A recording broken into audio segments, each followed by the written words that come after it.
And for you people following along on the 1956 Ford project, I did get that motor apart. Actually, I had it apart that night already, I just haven't made a video. It didn't spin any of the bearings, which I was really shocked, because it had no oil pressure for a long time.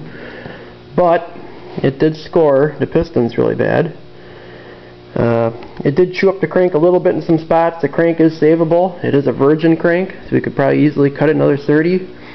But the block has already been bored 30 over, so we'll do another 30 on it. I don't know if that's going to be a good idea on a Windsor block. But if this looks good, here's the oil pump dry shaft. It took that and made that into a pretzel before it broke off. There's one of the lifters. The other one's still stuck in the motor. You can see where she broke off on that side. It's all chewed up.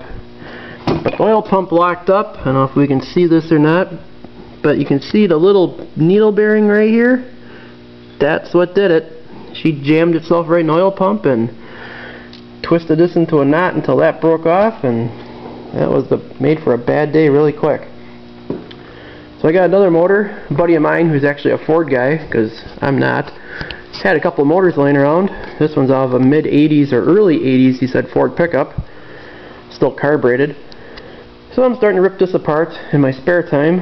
It does turn over. He said it was a runner, so hopefully I'm still going to get it rebuilt. At least bored out and have the crank, you know, magnaflexed and balanced and all that stuff. But we'll reuse the heads off the other motor and intake and all that, so it'll keep the price down and still have a running motor. So that's the latest and greatest on that project. So stay tuned.